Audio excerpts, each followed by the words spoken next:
Ready. Welcome. Let me welcome each and everybody, every one of you. Special Oscar Live. Fomc. May 1st. I had a conversation yesterday, and today you and I will be watching what we always do. What's gonna happen, everybody? BTC, Shiba Inu, many tokens have suffered right now. But you and I, we got a date right now to go ahead and have fun, enjoy, witness the volatility, witness a lot of the different collapses, and not even shaking. Welcome, everybody. Happy to have you all. Man. We got the first people coming in. Let you two do the work. Let you two do the work. Oh, man. We got the good tunes, everybody. We're going to pause the tunes as soon as the meeting starts. Feeling good, guys. Got the glasses, got the water, and got the people. Fomc meeting. It's coming live really soon, guys. And before we go ahead and enjoy the Fomc meeting, I think obviously there's a lot for us to discuss and have fun and just talk about it. So welcome. Mike, Fire, Abo. Hope you guys have cash in hand, because we witnessed earlier today, and I mean yesterday, so many people couldn't even go to sleep. So many people couldn't even go to sleep, telling you guys. Shiba Inu going down badly, but still is actually really doing good. What do I mean? I mean that BTC is now under 57, and Shiba Inu was 4018 when Bitcoin was much higher. So Shiba Inu is holding pretty nice. Vamos!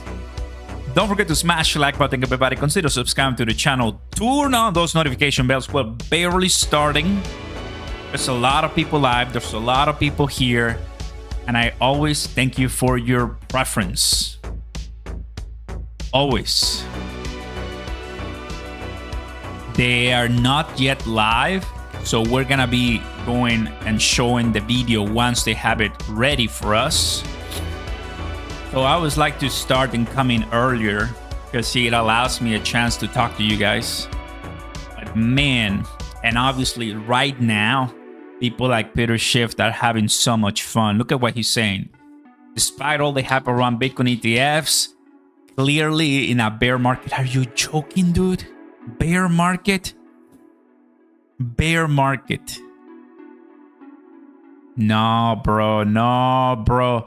Bullish. I'm gonna say bullish. Bro, bear market. What is he talking about, bro? Bear market. The anti are having so much fun right now, guys. They're having so much fun for sure. Welcome to my Crow fam. We got the shirt. How's the Crow fam doing? Oh, we've been having a lot of fun with the Cronos holders and Cronos memes. We're making a lot of money with those, let me tell you guys. It's been insane. Insane. By the way, guys, major giveaway. I want you to make money. That is my purpose. So go ahead and click that link below. I'm gonna post it again once we have more people coming into the live right now. But just for the first people that are here, for the early ones, tunes. There you go. The tunes, baby. What is going on, Chucky? I see you. Ryoshi with knife, I see you.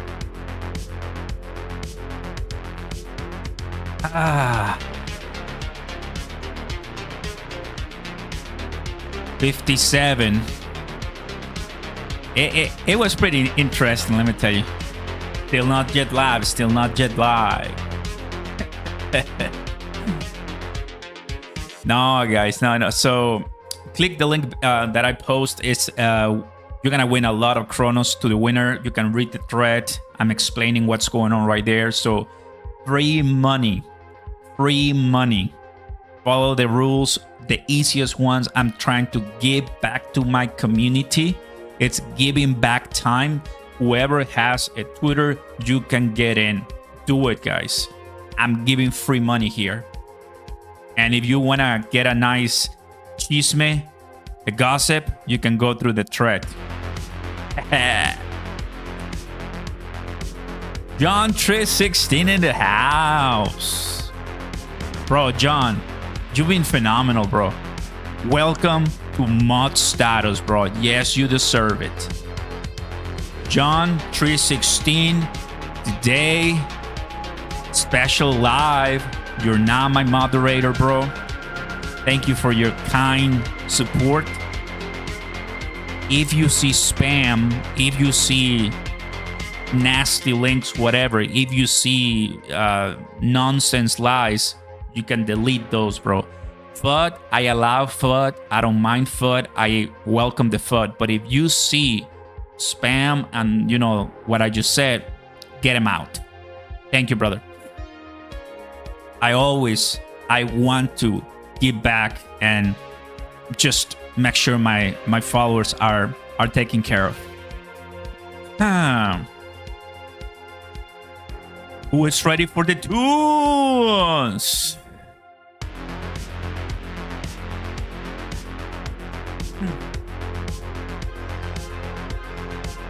I'm only buying, bro. King Kong. Love your movie, King Kong. I love your movie.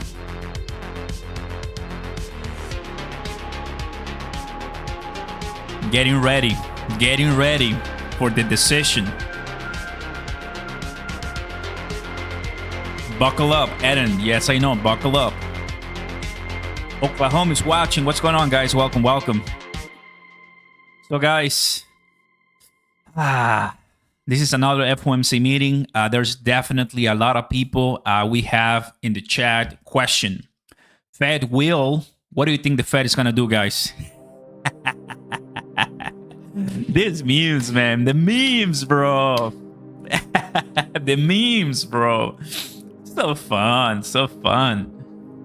Jerome Powell, bro. Jerome Powell. You want 25,000 Bitcoin, hopefully. Pablo, you want blood, bro. You are getting ocean of red right now, bro. Can't believe it, bro. Guys, the bears are calling Bitcoin a bear market already from $64,000. We've had so far 10% and from the top about 25%. So that's normal. That's actually normal. Universe, the Shiba Inu army is too emotional. People are emotional, bro. It is what it is. The decision is gonna happen in about 30 minutes. 30 minutes. And we'll be seeing right here the live so we can share with you guys. It's coming pretty soon. There's a lot of people of the expectations. So going in today's FOMC meeting, the market anticipates only one Fed rate cut for 2024 with no expected cuts before the election. Actually, that is pretty interesting. Let's go ahead and take a look at this. So we are here. We are here. This is our 525, 550. That is the percentage of the federal funds rate, 5.25, right? So for this one, everybody's expecting a pause. Everybody. Nobody is expecting a cut. Nobody is expecting a rate cut. Basically, we are gonna pause it, period. Then in June, they're looking for 89%. 89%, so it means still a pause. In July, they still want to pause. In September, they still want to pause. And finally, after the election, right, in the US, you know it's gonna get emotional, you know it's gonna be crazy. They're now finally forecasting a cut. Interesting. Actually, I'm gonna like this. I like this one. It's pretty good.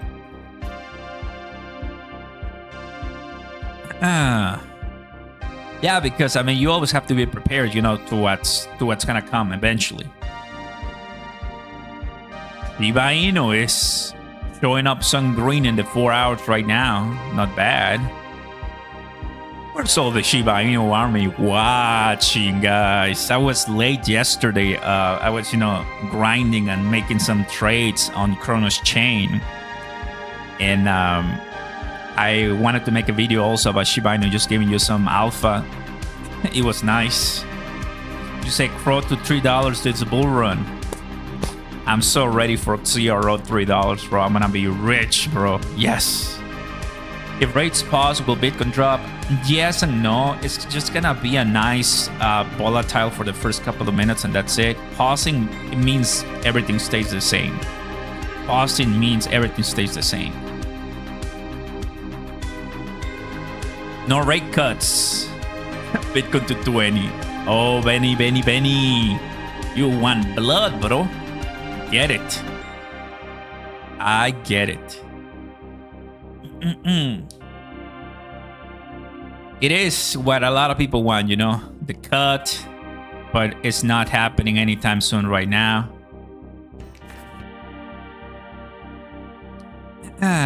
Right now, we're still waiting for the stream from the Federal Reserve. Guys, we are really nicely down. Here are my positions for my portfolio here on trading.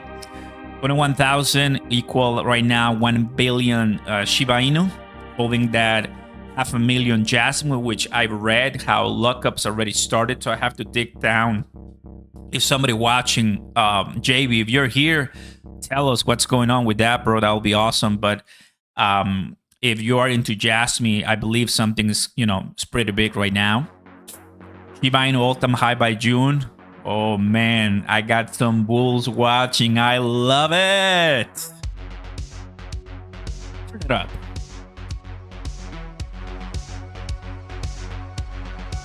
Memes are getting hot. I'm hearing no cuts this year.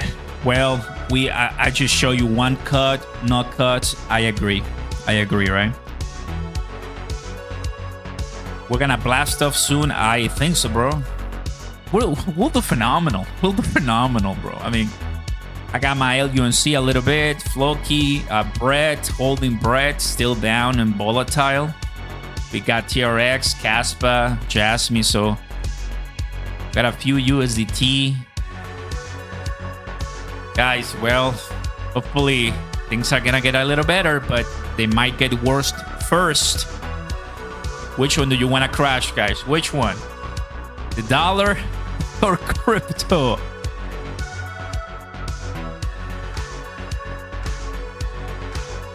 The Fed definition of soft landing.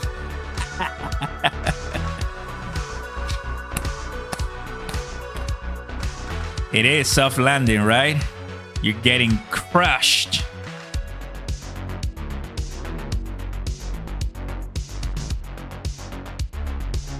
A lot of people making money right now, guys, that I can tell you.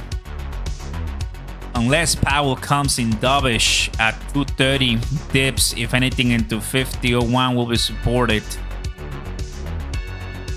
The real sell-off comes if Powell comes in dovish. If Fed dove, 48 comes fast. Interesting. So people are saying that we're gonna actually crash badly right now. Okay, I see. I always love the memes, bro. The memes are the best, bro. Spain is watching. What's going on, guys? Welcome. Prever. A couple months ago. A couple months more of pauses and then a cut probably by August, September. Got it, Prever. Thank you, buddy. Made 10K this week from Mary Nuts, Crow Fam. You're the best. I don't even want to tell you my position, bro. Eventually, I'll reveal that. But oh boy, I know what you're saying. Cronos chain we're printing right now. For reals, bro. For reals. Canada's what? Oh, yeah, Canada. Guys. I mean, politicians, right? Yes, I know Soda. Soda, hey, what's going on, brother? I got Soda here. I have a whale, a buddy, Ryoshi fam. You know, we're welcoming all people right now. It's good. It's good. Guys, say hi to the 400 people watching right now. Hey, it's live. Okay, let's get in. And pause the sound because it's copyrighted. 1, 2, 3. There you go. Fast. All right, guys, let's go ahead and get this set up. Perfect. We got the video now running, guys. So we're looking at about, let me see, 23 minutes for the decision to be made. 23 minutes. At 1 p.m. Central Time here in the US, they're going to be revealing that. So it's coming soon. It's coming really, really, really soon.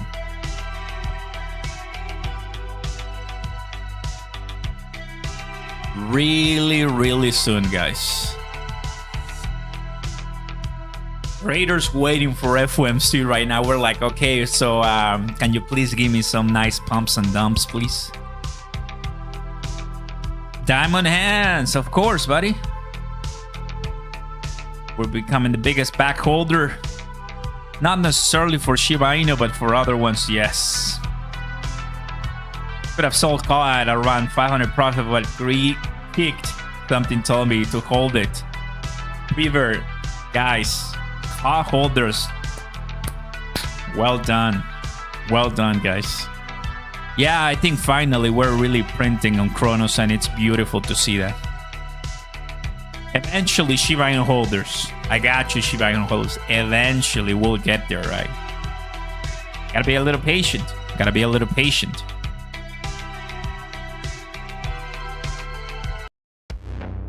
There you go, guys. So, guys, Oscar Ramos live. Go ahead and smash the like button. Consider subscribing to the channel and turn those alerts on because YouTube sometimes really does a poor job. Once again, we'll be watching another meeting together where there's a lot of expectations, right? When it comes to inflation, I'll tell you immediately right now what's going to happen, guys.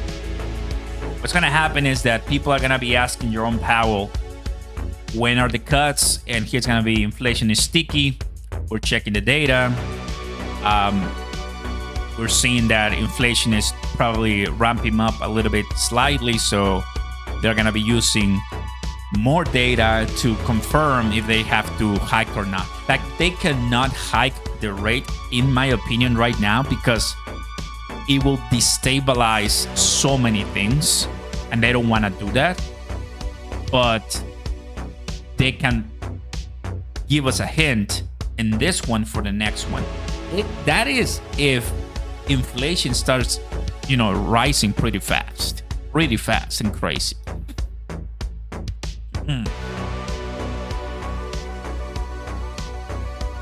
Thank you, John 316, of course, buddy. So that's my expectations. That's my opinion, right? When it comes to what's gonna happen today, I'm obviously chilling, and it's exciting, fam. Now that we have a little bit more people, we'll go ahead and give you guys the chance to make some free money with me. Oh, wait. I needed to type more. Let me go ahead and edit that a little bit.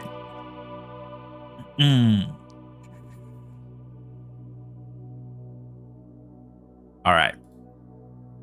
Remove this one. Now, in 1 second. Oh, really? I cannot?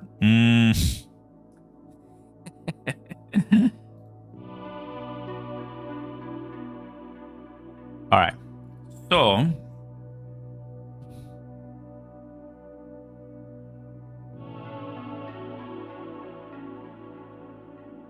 There you go. All right. Huge giveaway. Free crow now, guys. Get it. Easiest ever. Easiest ever. Easiest ever. Go for it, guys.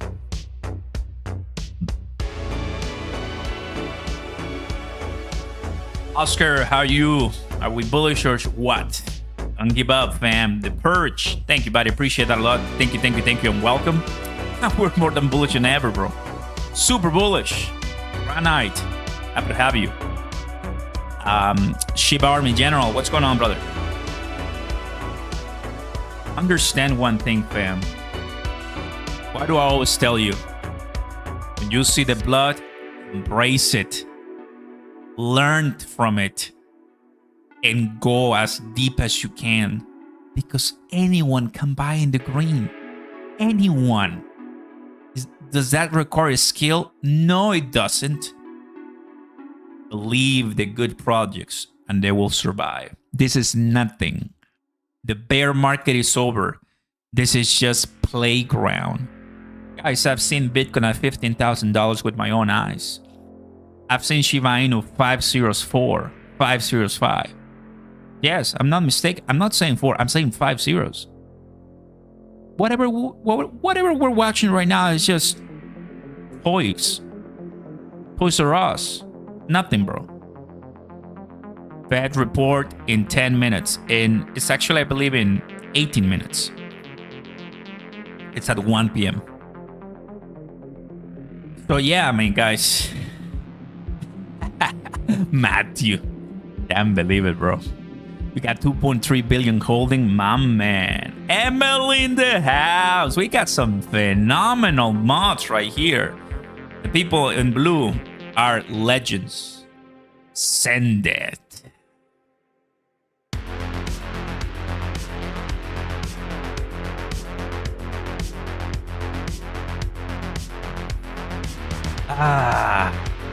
Do you think we're gonna pump soon? No. It's gonna be volatile. It's gonna be dangerous. It's gonna be risky. That's good. Pumping, let just all this fear go away. It's fear, bro. There's all kinds of developments. If there's one conflict in the Middle East and something happened with the war and so, that's gonna crash the market. Like, we've had the price of Bitcoin tackled by external forces. Not much we can do other than buy the dip. Because like I'm saying right now, guys, once we start phenomenally booming, then everybody's gonna be pouring in, and that's so hypocrite, right? Like, oh yes, finally we're now booming. Let me buy now. Giovanni, what's going on, brother? Welcome, Giovanni. Happy to have you. Luis Cardenas, I know my people. 50K incoming. You think so? Shiba Inu looking sexy, Bitcoin looking sexy. Right now, what is my biggest bread is the one that is actually dying right now the most.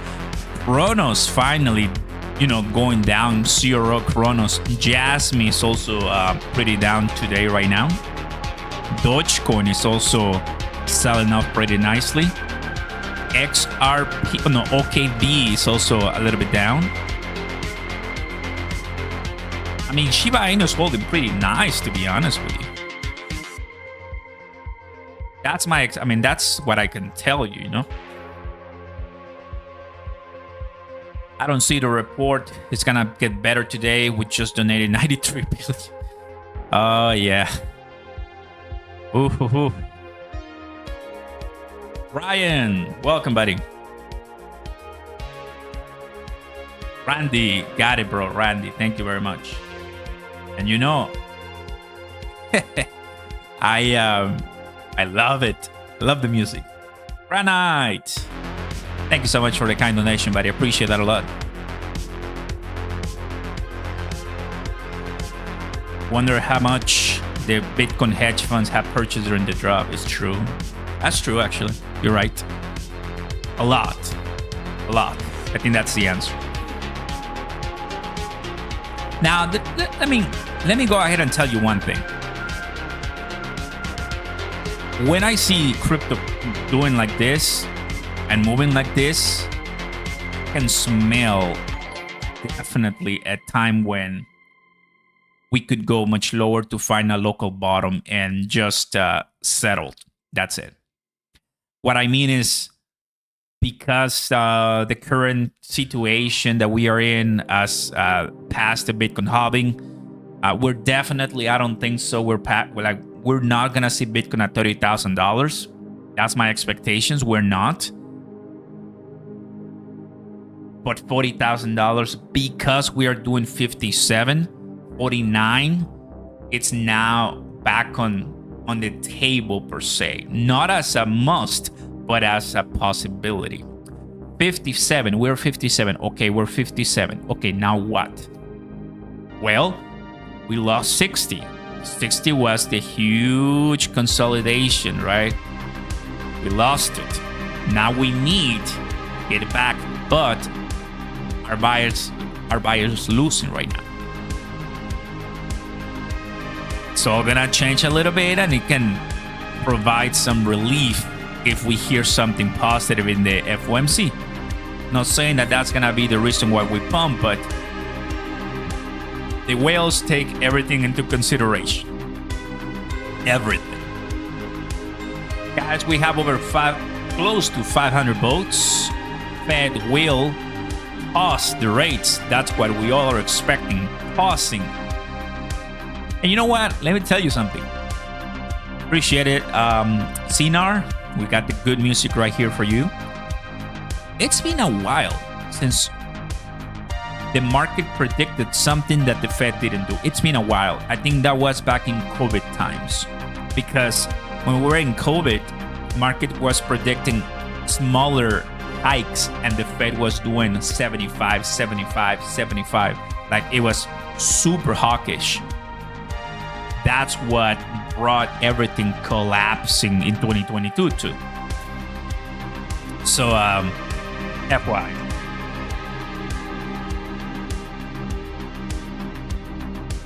They hold by the name of the game. Thank you, Emily. Happy to have you. Randy, happy to see you, buddy. Welcome. I'm in peace. You have 1.25 billion. Not bad at all, buddy. That's really, really good. You aped into call 1.8 billion holding. Oof. Yeah, I've been aping in other different tokens on Cronos, and let me tell you, I feel good about it. I feel good. Go back to Shiba Inu right now, fam. Shiba Inu, look at that beauty. Shiba Inu army. Well done. Well done, Shiba Inu army. Look at that. I mean, it's like, it doesn't want to be in the red. It doesn't like the red. The Shiba Inu doesn't like the red, man. Guys, 10 minutes for the decision. 10 minutes for the decision. 10 beautiful minutes. Go ahead and smash the like button right now. Get everybody here watching with us and have fun. There's many people that are missing out. Get everybody here.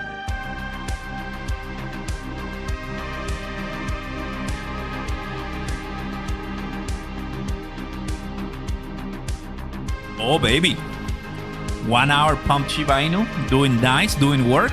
Love it. The frog is blue. What's going on, Cronos fam? The Cronos memes are watching. Dude, I gotta tell you, it's been a roller coaster. I've been going to bed super late because of that. But you already know what I mean, right?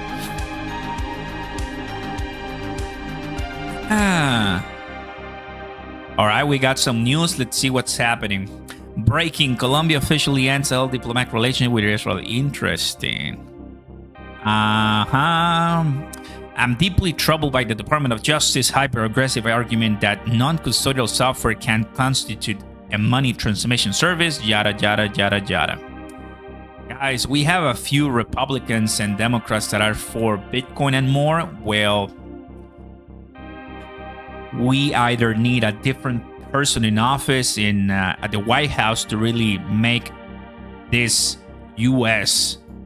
so good for crypto. So good for crypto, guys.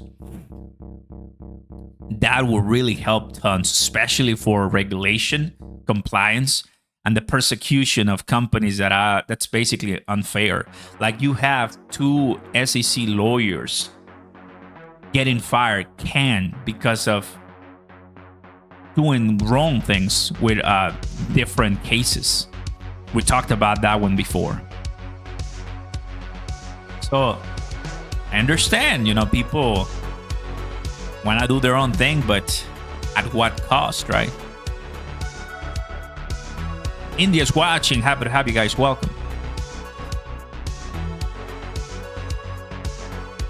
Oh, and Shiba Inu holding proud and strong. My man, well done. Nice. At some point, I had 1 trillion car. Oh, man. Then 300 billion car.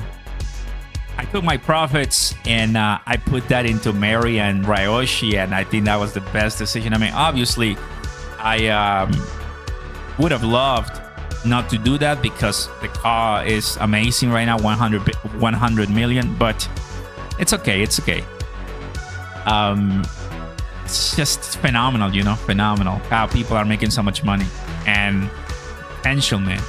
When car was listed, it brought life to Cronos. It brought life and volume and community. Yes. Love it. So, Shiba Inu holders watching right now, don't miss what I'm talking about, for reals.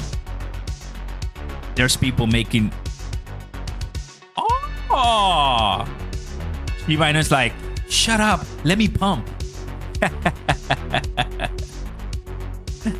Love it, bro. Nice. Rate hikes plus Bitcoin to 16K. Let's go. Rate hike. I mean, we get a hike, we're gonna be bloody, bro. We're gonna be so bloody for reals. That's for sure. 7 minutes. 7 minutes, guys. The pumps.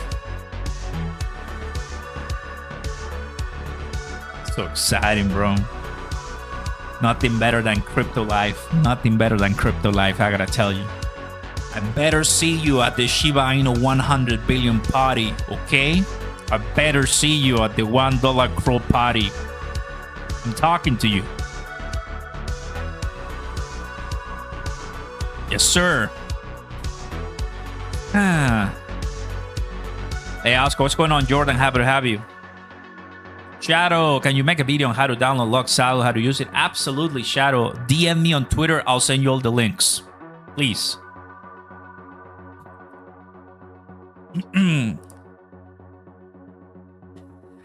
I know, Carlos. What's going on, Carlos? Happy to have you. Good afternoon. Dude, Shiba Inu, what's going on, Chef?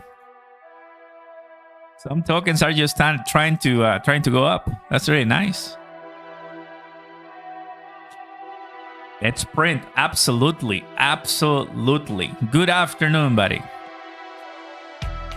We got a lot of tokens pumping on Cronos. Oh boy. Let me take a look at. This is the Bitcoin dominance. When the Bitcoin dominance goes down, that's nice. 57,600. It was 56. I guess because people are obviously waiting for the FOMC. They're like, can we please have something that's Shiba Inu right now? And I mean, if you're using, like my friend just mentioned, Loxalo indicator, guys, if you click the first link down below in the description, you can be trading these zones and make very quick, delicious money, bro. For reals. All you have to do, literally come here, click on this link, which is my indicator, which I love it, bro. And that's it. I'll post it here, guys.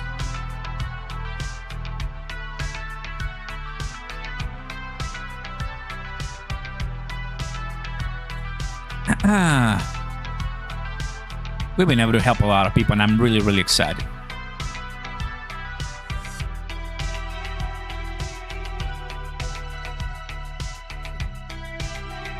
What is going to happen? Somebody please explain to me. Fatima, happy to have you, Fatima. Well, the cost of borrowing, it may get a little more expensive or cheaper or nothing.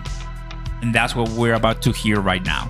The FOMC federal funds rate by the chairman of the Federal Reserve press conference is happening very soon. Debron, what's going on, buddy? Happy to have you. Welcome to the 700 people, 700 DJs watching us right now for the FOMC meeting. How's everybody doing?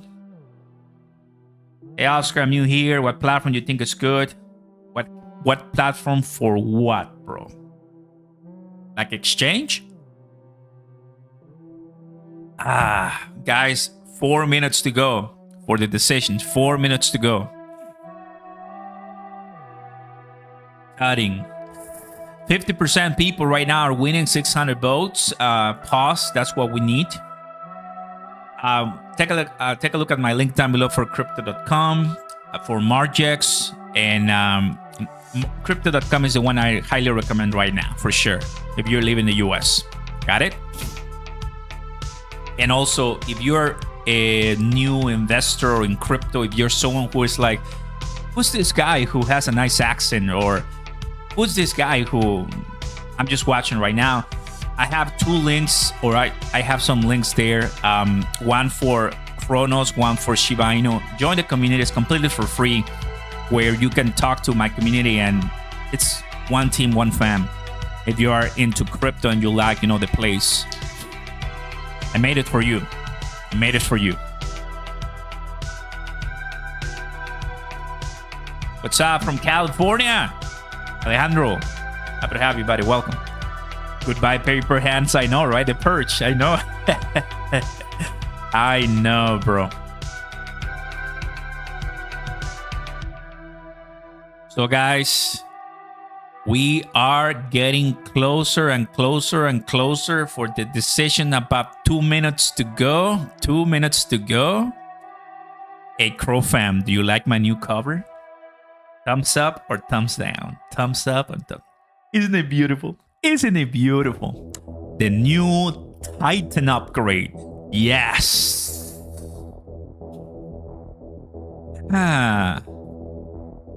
FOMC. Here it comes. Here it comes. Send it, fam.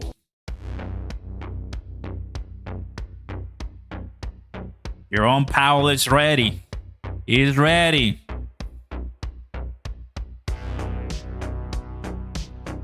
About 1 minute to go, guys. 1 minute to go. FOMC meeting. Oh, yeah, 51%. Oh, man, I have to take a look at all of that for sure. Yep, it's happening, guys. It's happening right now.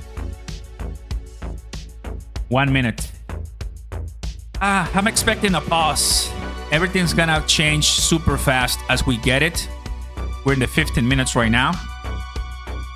If you see a mega dump, then we hyped it. Let's see. It's coming. Who won? Who won? It's coming, everybody. Smash the like button, subscribe to the channel, turn on those notification bells. Welcome to the Oscar Ramos Special Live. Questions and comments? You got the community, it's all yours.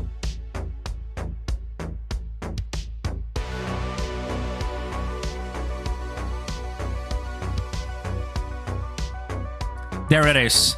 The Federal Reserve holds rates unchanged at 5.25%, 5.50% for the sixth consecutive time. Pause.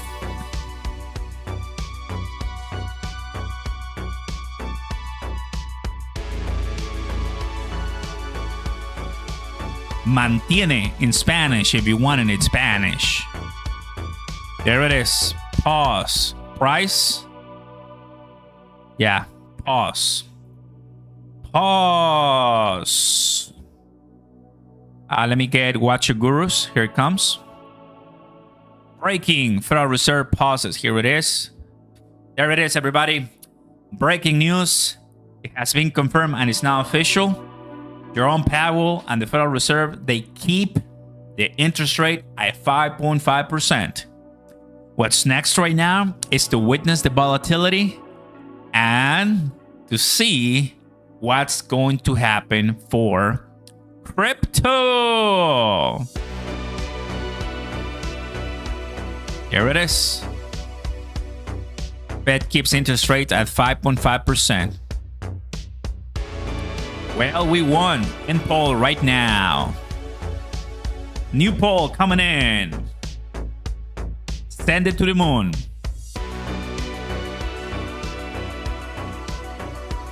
Shiba Inu, you're gonna make me come.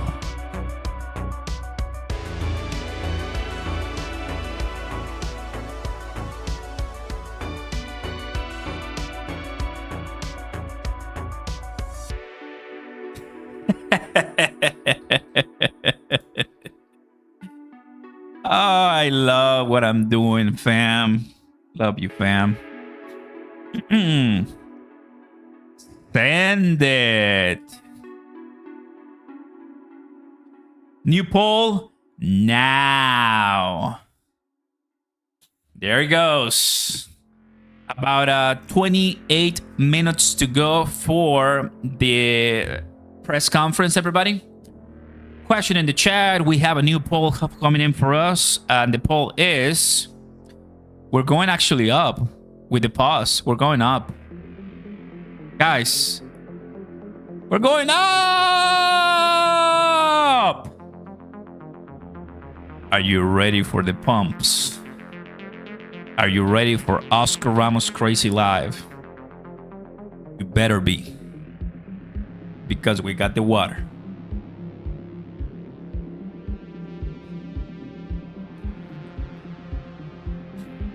Brace yourselves.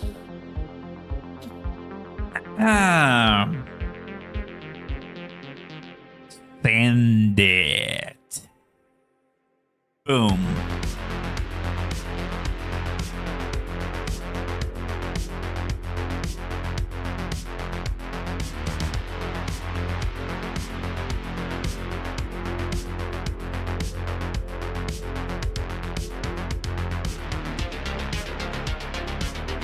This is the type of content I will subscribe for, right?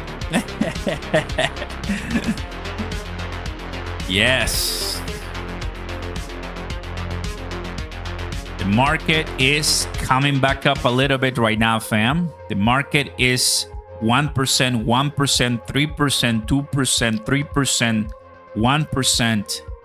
I like it, I like it, I like it, I like it. Guys, if you're using the Lux algo indicator right now, you got some confirmations right here. If you started trading right now, you just made 8%. What are you gonna do? First link down below and the link on pin. Go ahead and get it. You're gonna love it. Eat, happy to have you, buddy. Welcome. The pumping, the pumping.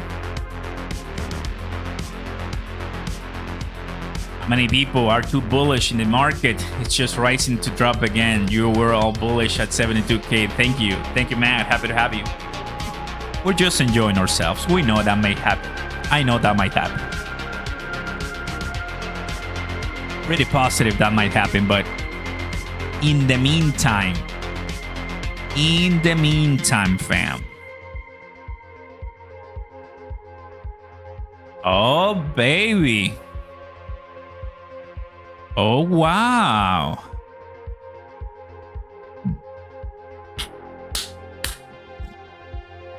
Send it. I like it. I like it. That is really exciting. I like it.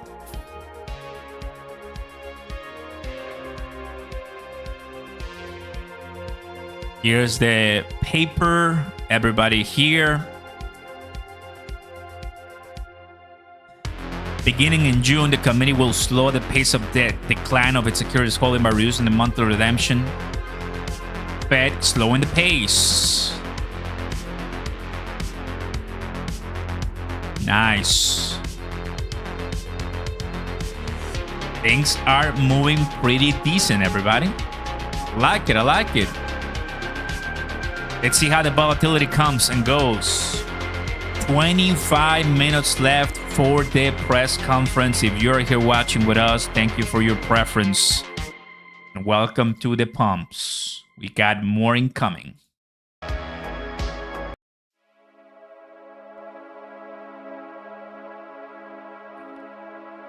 A lot of people who are trading with the 15-minute chart, as I'm showing you right now, they're looking at this and saying, I'm gonna sell, right? But a lot of people trading with the 1-hour chart, which is another important one. Take a look at this. We just completed a nice breakout through the Neo cloud by using the log salgo indicator that I have, which is called overlays.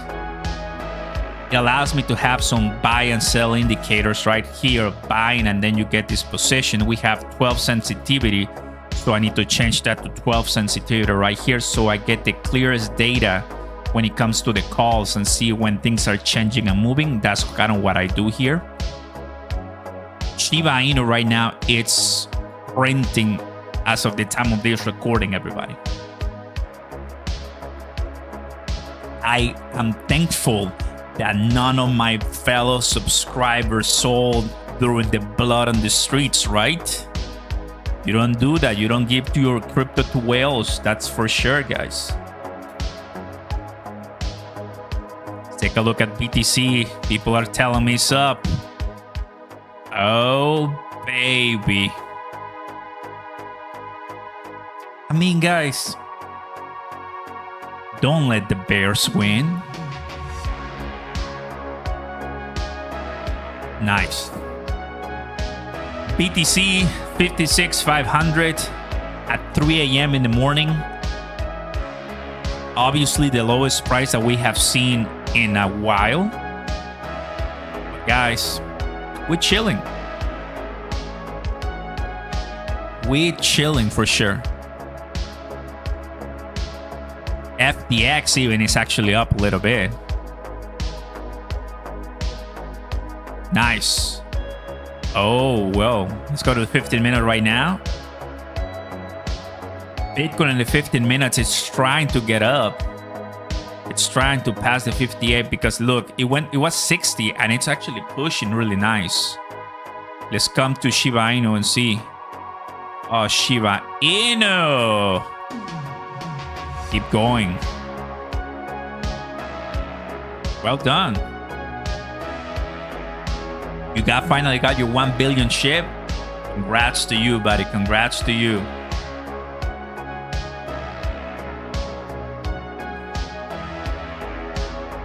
Double bottom form. That's really great. Double bottom, bullish indicator. Double top, bearish indicator. Yes. If you're enjoying the stream, don't forget to smash the like button, subscribe to the channel, guys. Turn on those notification bells so more people can enjoy what we are here doing, printing some money that we desperately need during these times, for sure. You got in when 1 trillion was 7K. I got in when 1 trillion was 5K. Tell me about it. I know, my friend. I know very well what you're talking about, bro. Loving it, Oscar, watching from the West Country, England. Mark, happy to have you guys. Welcome. Always keeping it real. If we don't keep it real, we're lying to ourselves. We don't need that. Government already does that really well. You don't need another guy to do it. Thank you, Tom Cieloff. Appreciate that, buddy. Let them come in. Lamba money, absolutely. Because I cannot not check this. Which one? You're gonna make me. Well done, Carl. Well done. Shout out to Mary. Shout out to Ryoshi. Guys, these are the tokens. I'm revealing you guys, if you weren't aware, those are the tokens. Those are the tokens that, OMG, I mean, do you guys want me to show you guys? You guys want me to show you this? Yes or no, guys? Because if you say no, I won't say. I won't show it to you guys. But if you say yes, then guys, I'm not joking, guys. Well, my community wants to see.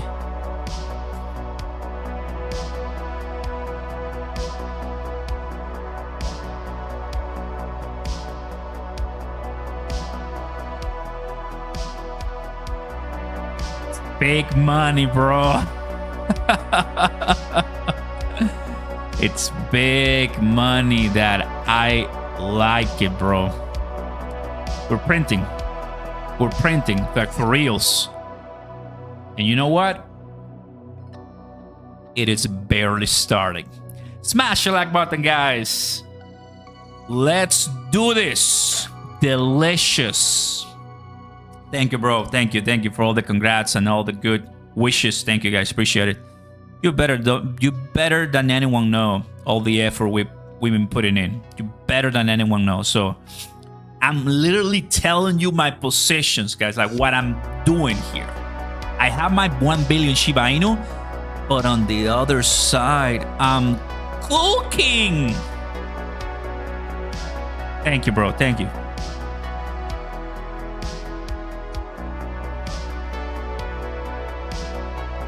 Netherlands watching. What's going on, guys? Here from Texas.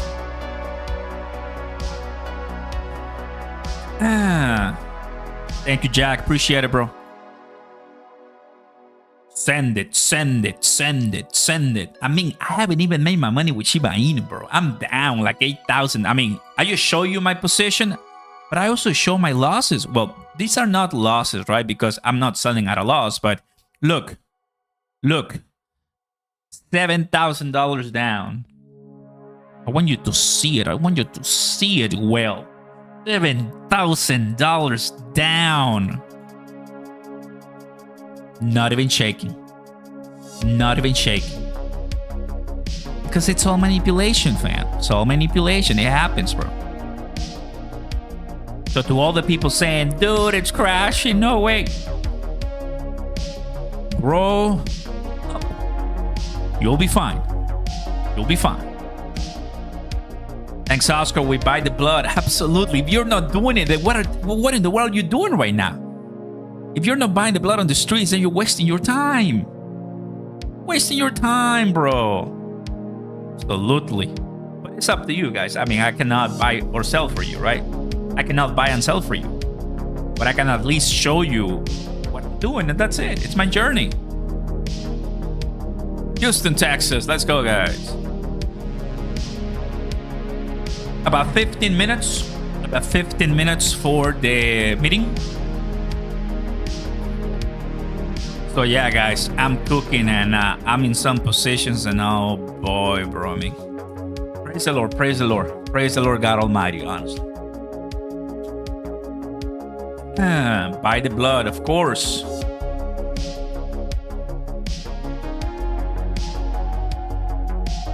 Right now, Floki is doing decent. Shiba Inu is the one chilling. 115. Wow, Shiba Inu wants to continue running, bro. That's amazing, bro. Drink the blood. Right. Honestly, right? That's true. Cranberry juice.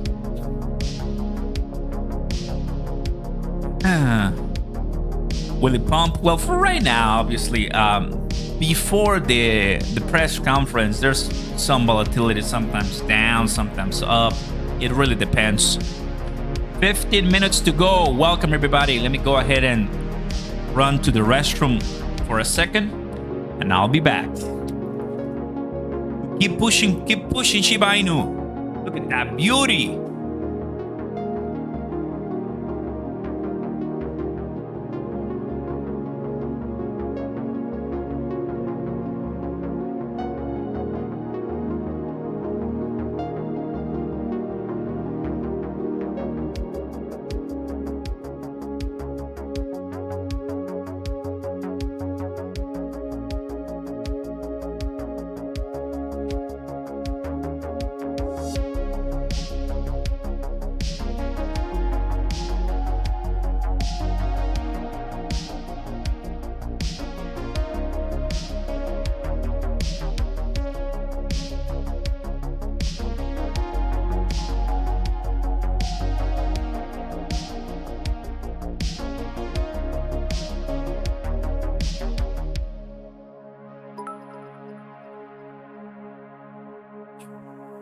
We back. We back and loaded. 116, just a few more.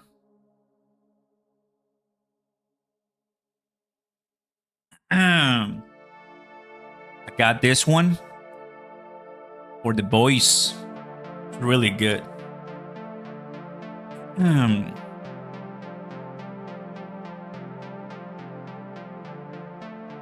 They should call it FOMO conference.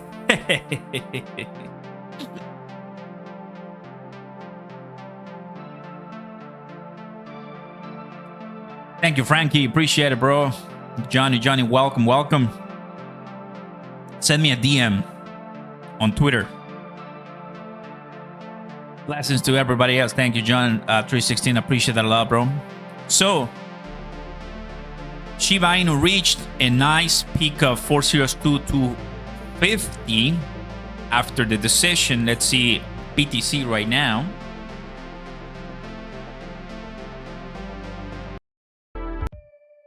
Oh, this one. I love these tunes. I really like this one, guys.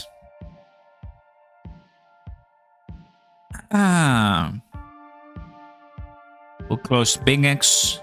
We're already seen it enough blood for one day. Pump it up.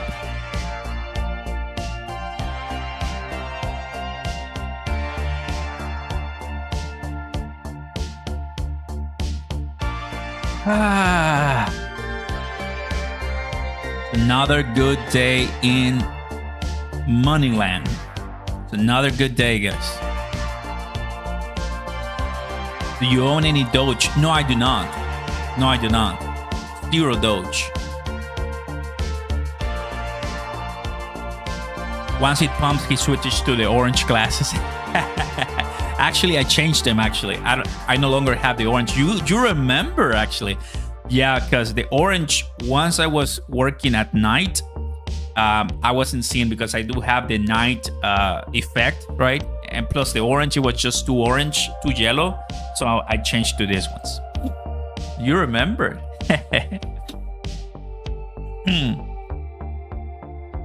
The Corona was the Bitcoin halving for sure. But once we reach the levels that I want, the 100 billion Shiba Inu and the $1 Crow, we're definitely having more awesome drinks in the channel for sure, guys.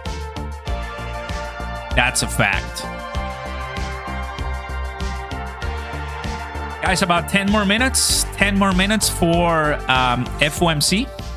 10 more minutes for FOMC conference where we go silent. I only type you guys and we listen to what Jerome Powell has to say and we continue seeing the volatility. Good stuff coming.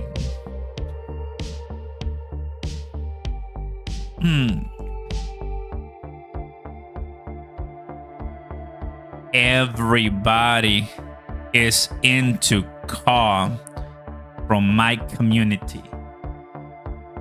It's a token that was listed on Friday, Saturday, exploded, and it brought the entire community together. You only wait for more tokens to be listed, and big things are gonna happen, guys. It reached 110 million market cap, and from what I see, people don't want to stop. Don't want to stop. Ooh, Zach is in Vegas. Nice, buddy.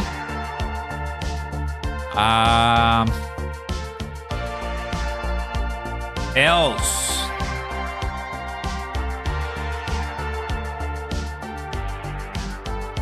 He has to go to Hells for sure. I mean, come on.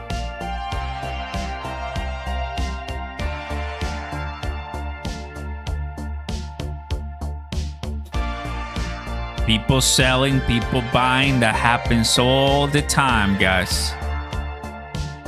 Exactly. Oh, yes. I like this. I so like this. Yes. This is what I was saying. This is what I was saying in one of my videos. When we approved the ETFs, the price went down. But what happened after took us to the next level. I'm going to bookmark this. Yes, this is so huge. Guys, we're probably next to 100,000 right now in this upcoming run. Guys, we're coming to 100,000 in this upcoming run. I'm not kidding you guys. For reals. Oh, yes.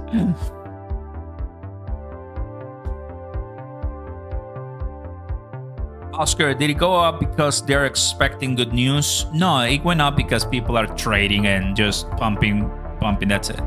I mean, when we are looking at news like this on a very quick time frame, what you hear is a lot of the times it's just gonna be the trades.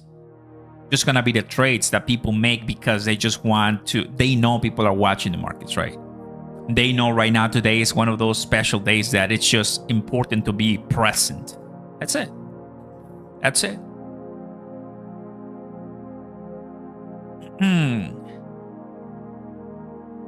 Hello, Canada. That's nice.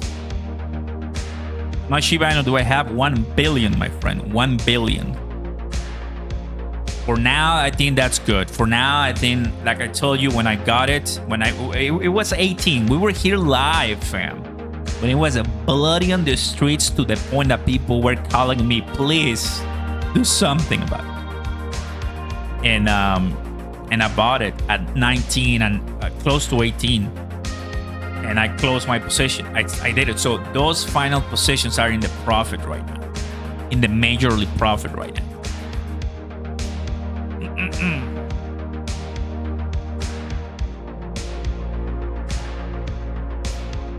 Still bullish in tectonic? Absolutely.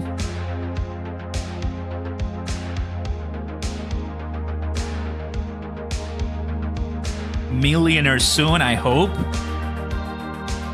I mean, the thing is that one thing I've learned, guys, is Shiba Inu, Pepe, Dogecoin, you know, Cronos, and other tokens. They're already making millionaires, right? But those millionaires exist when they bought at the very beginning or early when the contract was created. Shiba Inu collaborators, founders, or whoever, insiders, they're already holding. I mean, they're still holding because they're already rich and they don't mind waiting for years. We're buying at $500 million, 1 billion, or multiple billions. We are only expecting to see less than 10x or so, I mean, which is nice. But those guys right now are multi-millionaires or even a billionaire or so if you're holding Bitcoin, right? Because that's the biggest one. There's nothing like Bitcoin when it comes to pumps since the very beginning. So there's people that I feel like I have a great position in some Cronos memes per se. That's how they feel when you talk about Cardano, when you talk about Shiba Inu, Dogecoin, Bitcoin. Like, imagine the people buying Bitcoin at $10. Well, that is exactly how I feel. You know, it's like, why would you sell? Let's just let it continue rising because we have less than 1 billion in crypto users. There's gonna be more coming and they're gonna be taking all the prices to the next level, man. What a better retirement, right? No Roth IRA, no 503c, whatever, 401k, life insurance. Nothing is gonna give you that, guys. Emergency fund, whatever. No, I mean, that's what the system wants you to believe. That's what they want you because it works. It's a system. You put everybody in a box. It's an employee status. You feel like you are entitled to all of that because you have this position. But in crypto, no one is entitled to anything. You have to go and get it. And it's beautiful when it happens.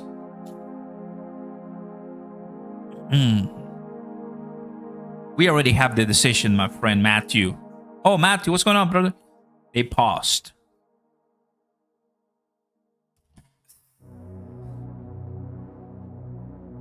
There it is. How awesome this is, guys. 4 minutes. 4 minutes ago. And that's it. We gotta burn that Shiba Inu. I know. We gotta burn that Shiba Inu 100%. 100%, bro.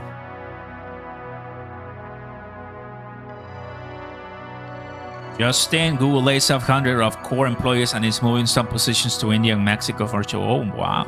Interesting. Katie Wood rises Bitcoin price target to what? Oh my. Dude. Give me a thumbs up if you think this is... I mean, is this thumbs up or thumbs down? Is this like too crazy or what? Wow, I mean, 3.8 million. She said 1.6 million. She said 1.6 million. What? Not 3.8 million? What? Woo. Okay, I mean, at 3.8 million, guys. I mean, then Shiba Inu 1 cent, or Shiba Inu half a cent, or Shiba Inu 201 makes sense. I mean, what is she seeing that we don't know, right?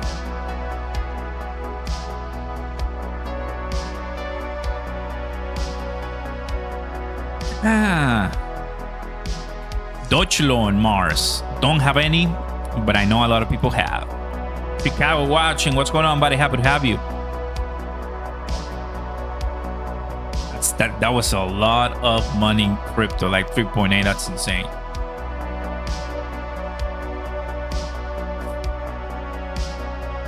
Two minutes.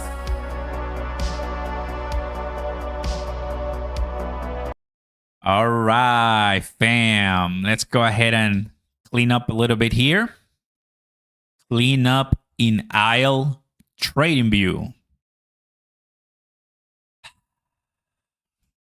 I'll be replying to all the comments as we always do it. We have 700 votes. Shiba Inu on crypto will, and people are saying pump after the FOMC. Well, we're about to witness, guys, right now, happening in 1 minute, starting really soon.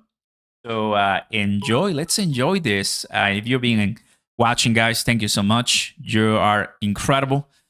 Just to give you an idea how we dump, we pump a little bit, we dump, we pumped a little bit. So this is the kind of volatility I was talking about, right? So it happens a lot.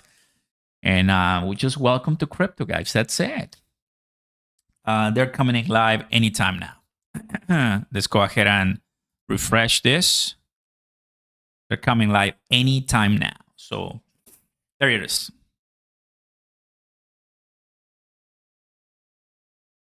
All right.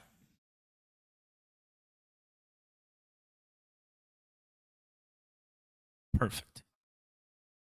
So audio is good. People watching. We're just waiting on your own power, my friends.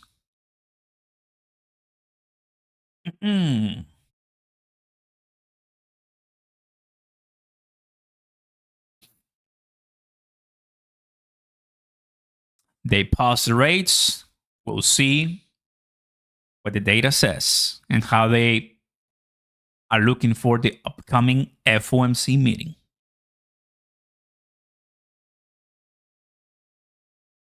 There it is.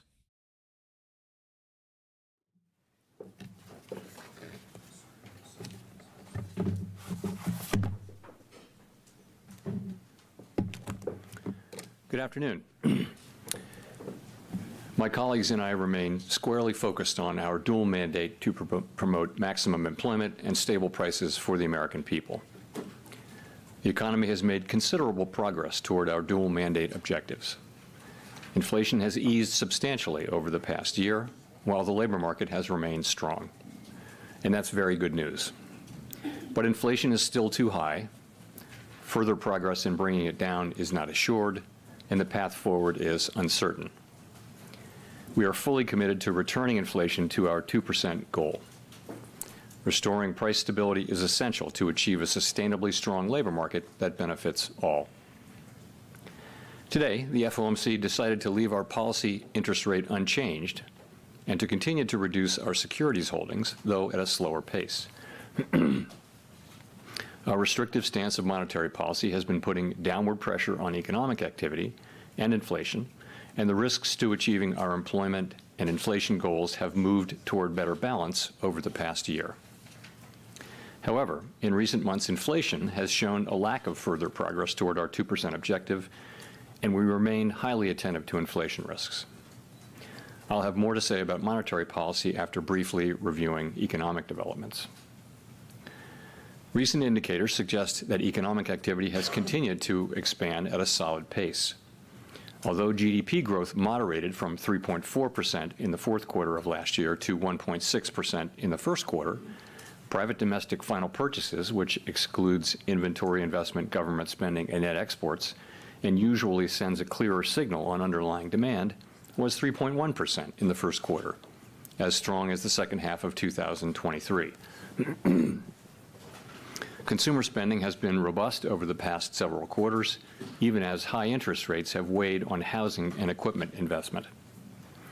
Improving supply conditions have supported resilient demand and the strong performance of the U.S. economy over the past year. The labor market remains relatively tight, but supply and demand conditions have come into better balance. Payroll job gains averaged 276,000 jobs per month in the first quarter, while the unemployment rate remains low at 3.8%. Strong job creation over the past year has been accompanied by an increase in the supply of workers, reflecting increases in participation among individuals aged 25 to 54 years and a continued strong pace of immigration. Nominal wage growth has eased over the past year, and the jobs-to-workers gap has narrowed, but labor demand still exceeds the supply of available workers. Inflation has eased notably over the past year, but remains above our longer-run goal of 2%. Total PCE prices rose 2.7% over the 12 months ending in March. Excluding the volatile food and energy categories, core PCE prices rose 2.8%. The inflation data received so far this year have been higher than expected. Although some measures of short-term inflation expectations have increased in recent months, longer-term inflation expectations appear to remain well anchored, as reflected in a broad range of surveys of households, businesses, and forecasters, as well as measures from financial markets. The Fed's monetary policy actions are guided by our mandate to promote maximum employment and stable prices for the American people. My colleagues and I are acutely aware that high inflation imposes significant hardship as it erodes purchasing power, especially for those least able to meet the higher costs of essentials like food, housing, and transportation. We are strongly committed to returning inflation to our 2% objective.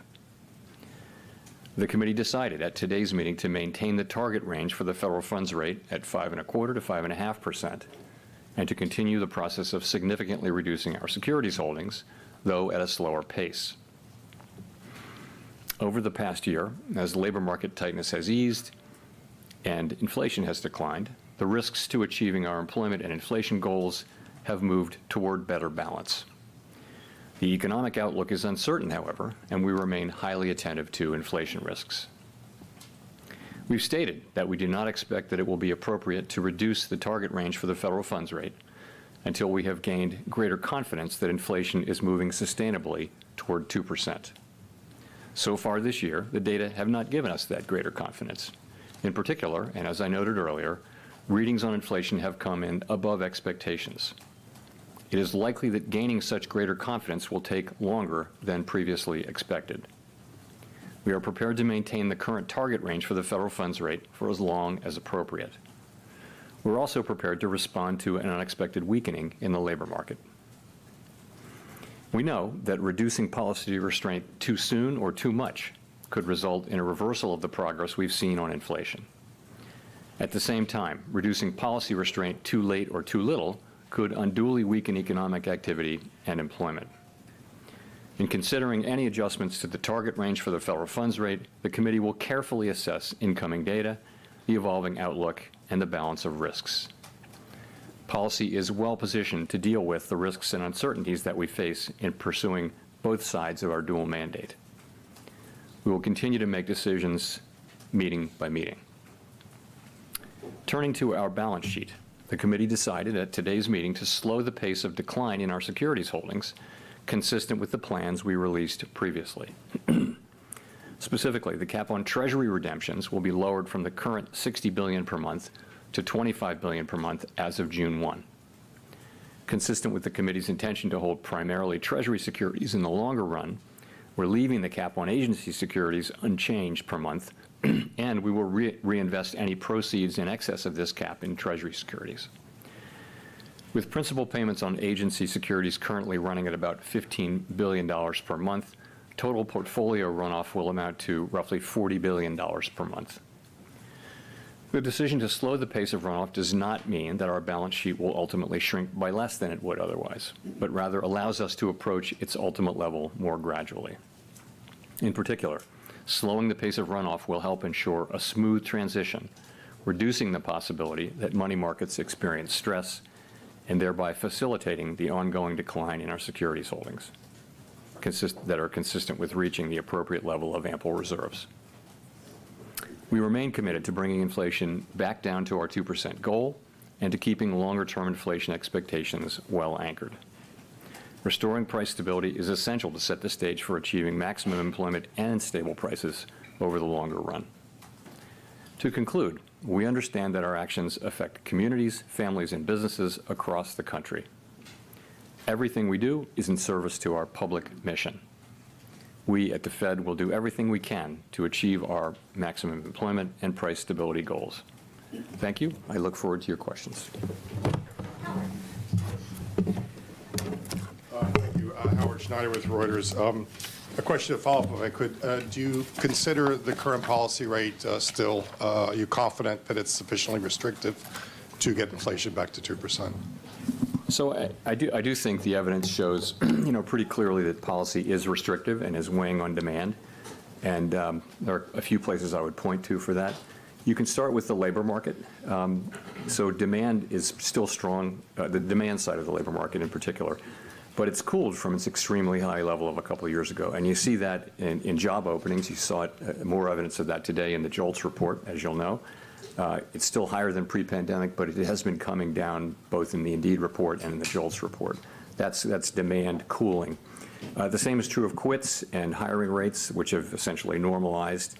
I also look at we look at surveys of workers and, surveys of workers and businesses and ask workers, are jobs plentiful, and ask businesses, are workers plentiful? Is it easy to find workers?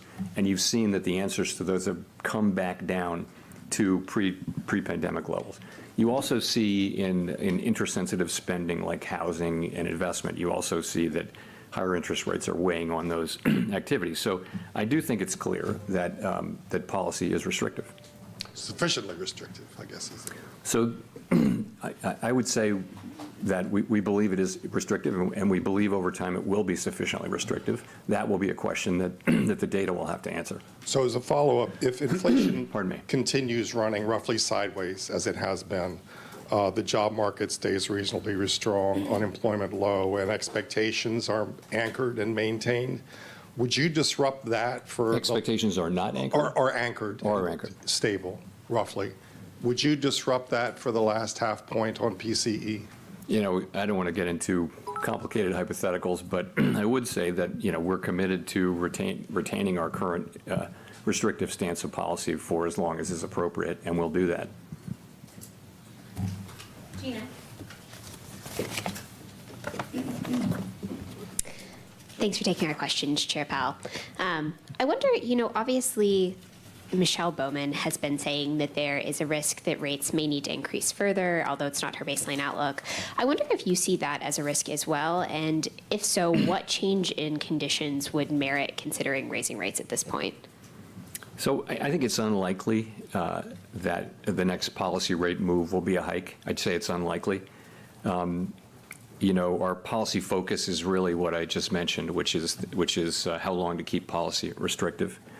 You ask, what would it take? I think we'd need to see persuasive evidence that our policy stance is not sufficiently restrictive to bring inflation sustainably down to 2% over time. That's not what we think we're seeing, as I mentioned. But that's something like that is what it would take. we'd look at the totality of the data answer to that question. That would include inflation expectations, and all the other data too. Would that be like a reacceleration in inflation? Well, I think, again, the test, what I'm saying is if we were to come to that conclusion that policy weren't tight enough to achieve that, so it would be the totality of all the things we'd be looking at. It could be expectations, it could be a combination of things, but if we reach that conclusion and we don't see evidence supporting that conclusion, that's what it would take, I think, for us to take that step. Chris. Thank you, Chris Rugaber at Associated Press.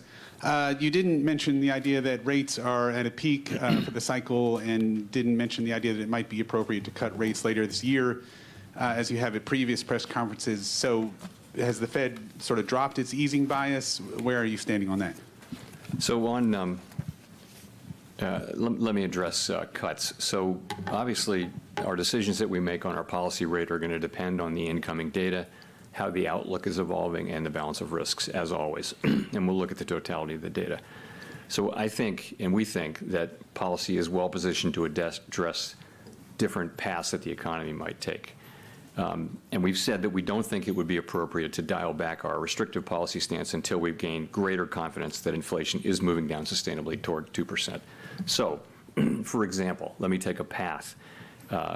If we did have a path where inflation proves more persistent than expected and where the labor market remains strong, but inflation is moving sideways and we're not gaining greater confidence, well, that would be a case in which it could be appropriate to hold off on rate cuts.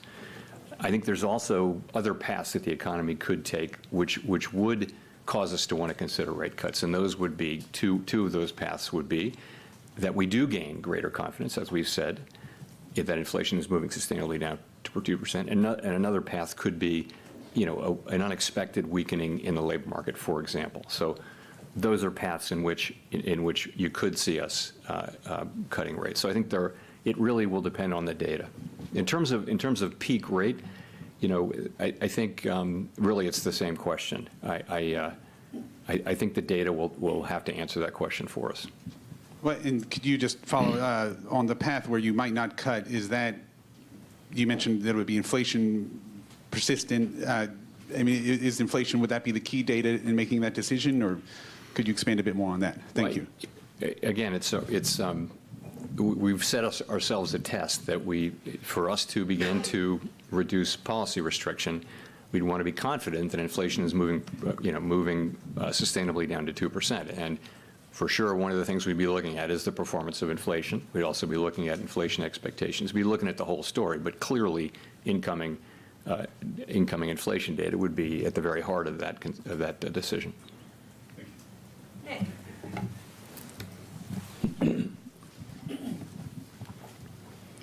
Nick Timros of the Wall Street Journal. Chair Powell, to what extent has the easing in financial conditions since November contributed to the reacceleration in growth? And do you now expect a period of sustained tighter financial conditions will be needed to resume the sort of disinflation the economy saw last year? So I think it's hard to know that. I think we'll be able to look back, from down the road and look back and understand it better.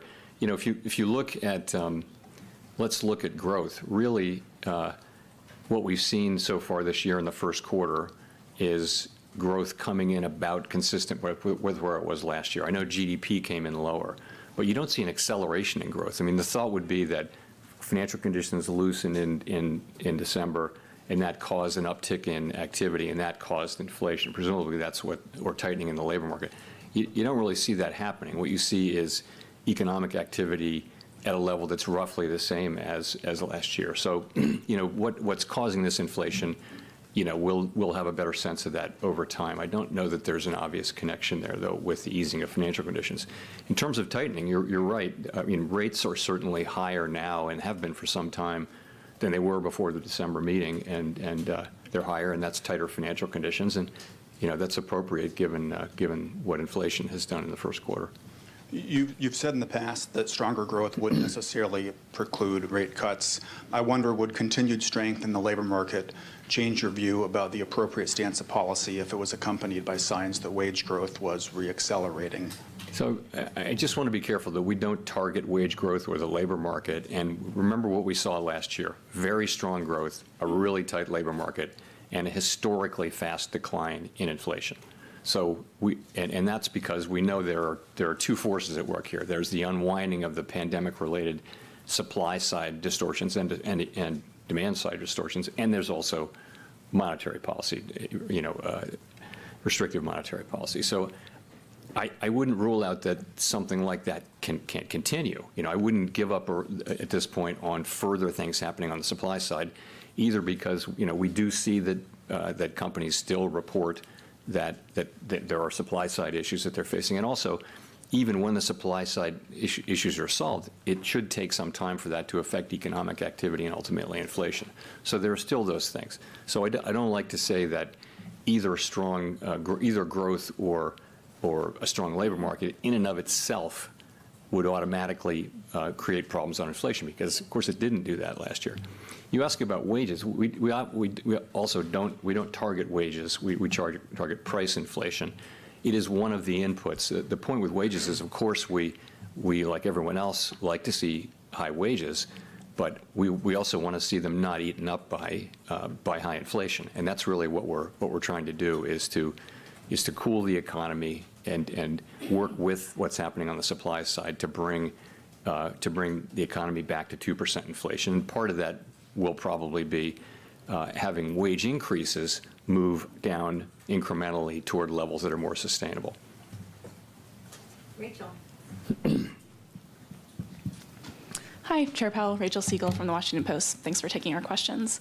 You talked about needing time to gain more confidence that inflation is sustainably moving back down to 2%. It's May now. Do you have time this year to cut 3 times, just given the calendar? Yeah, I'm not really thinking of it that way. What we said is that we need to be more confident, and we've said, my colleagues and I today said, that we didn't see progress in the first quarter, and I've said that it appears then that it's going to take longer for us to reach that point of confidence. So I don't know how long it'll take. I can just say that when we get that confidence, then rate cuts will be in scope, and I don't know exactly when that will be. And with hindsight, are there any signs that you can look back on now, looking at the reports from January or February or March, that suggested something more worrying than just expected bumpiness?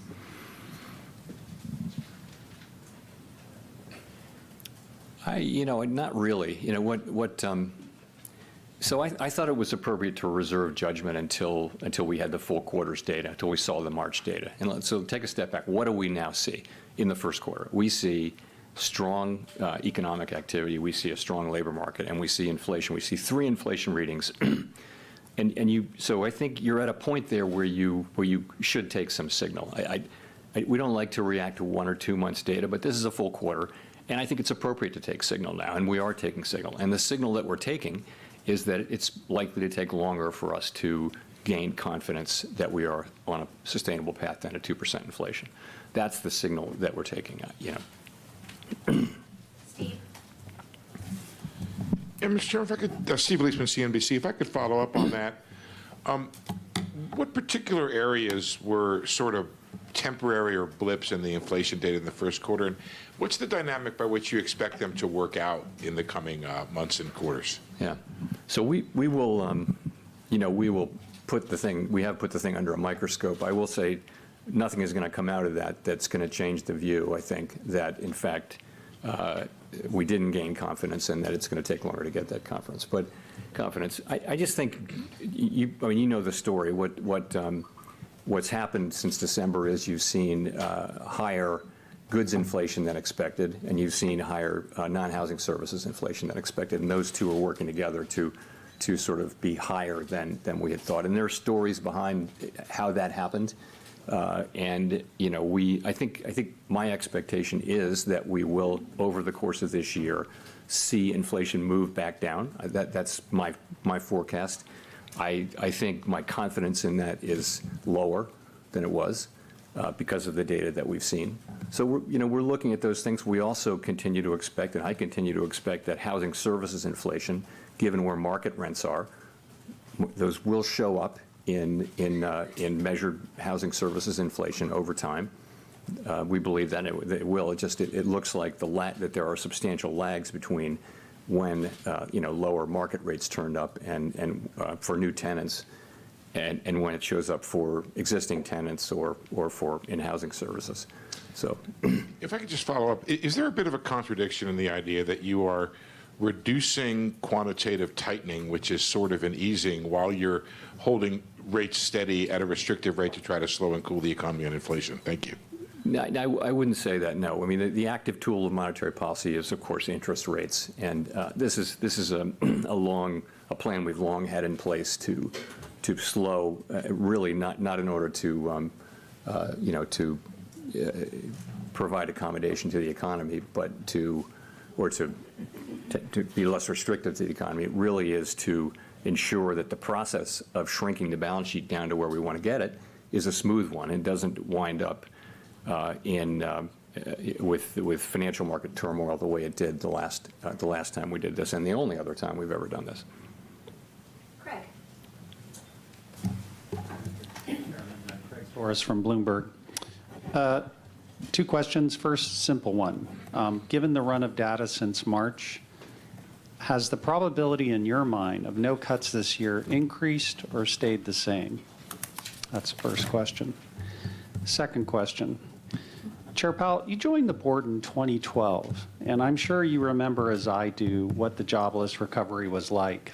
Lawyers, accountants, all kinds of highly qualified people who couldn't get jobs. And given your history there, I wonder if there's an argument for being more patient with inflation here. We have strong productivity growth. That's helping wages go up. We have good employment. And so it seems to me there's a lot of hysteria about inflation. I agree, it's, nobody likes it, but is there an argument for being patient and working with the economic cycle to get it down over time? Thank you. So on your first question, I don't have a probability estimate for you, but all I can say is that, we've said that we didn't think it'd be appropriate to cut until we were more confident that inflation was moving sustainably at 2%. We didn't get, our confidence in that didn't increase in the first quarter, and in fact, what really happened was we came to the view that it will take longer to get that confidence. And I think I think it's, the economy has been very hard for forecasters broadly to predict its path, but there are paths to not cutting, and there are paths to cutting. It's really going to depend on the data. In terms of the employment mandate, to your point, if you go back a couple of years, our sort of framework document says that when you look at the 2 mandate goals, and if one of them's further away from goal than the other, then you focus on that one. It actually, it's the time to get back there times the times how far it is from the goal, and that was clearly inflation. So our focus was very much on inflation, and this is what we referred to in the statement. As inflation has come down now to below 3% on a 12-month basis, it's become we're now focusing the other goal, the employment goal, now comes back in to focus, and so we are focusing on it. And that's how we think about that. Claire. Claire Jones, Financial Times. Thanks a lot for the opportunity to ask the questions. Just to go back to the answer before the previous one, it seemed to suggest that you think the likeliest path of inflation is one that's going to allow you to have a situation where rates are lower at the end of the year than they are right now. It would be good if you could just confirm whether or not that's a correct reading.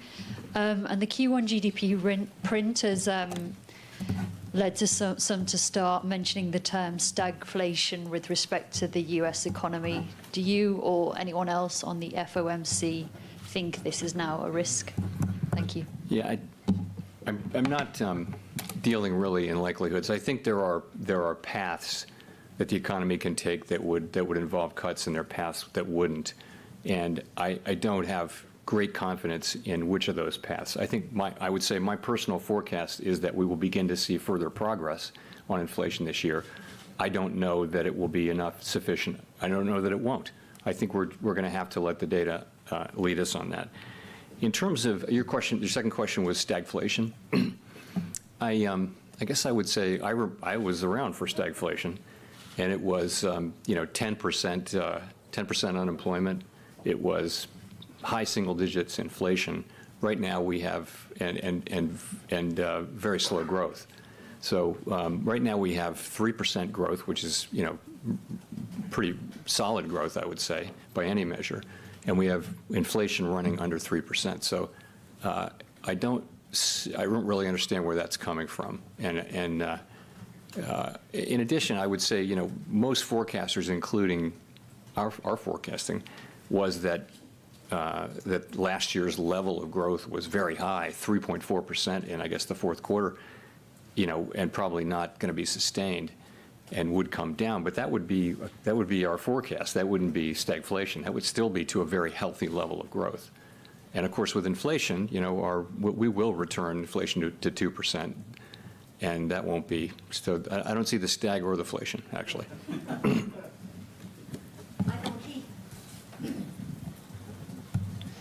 Michael McKee from Bloomberg Radio and Television.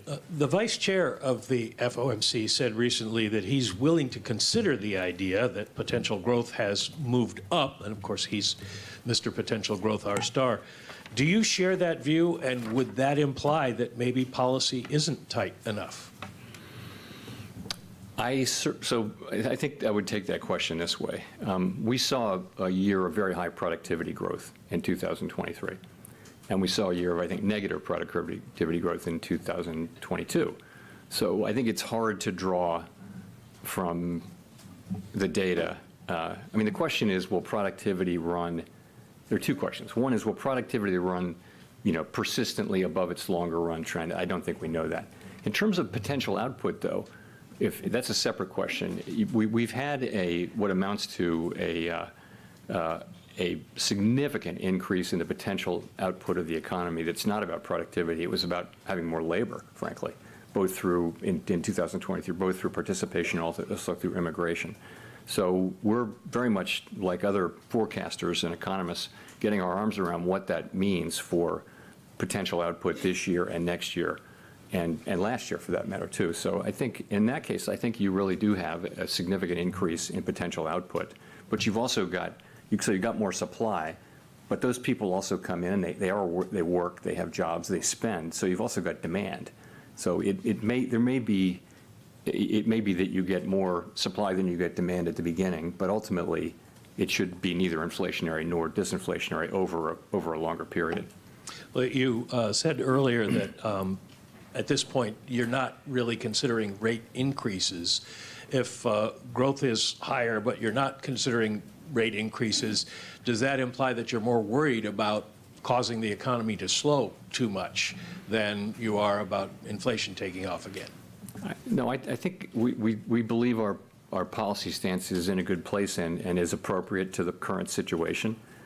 We believe it's restrictive, and our evidence for that I went over earlier. You see it in the labor market, you see it in inflation-sensitive spending, where demand has clearly come down a lot over the past few years, and that's more from monetary policy, whereas the supply side things that are happening are more on the supply side. So that's how I would think about it.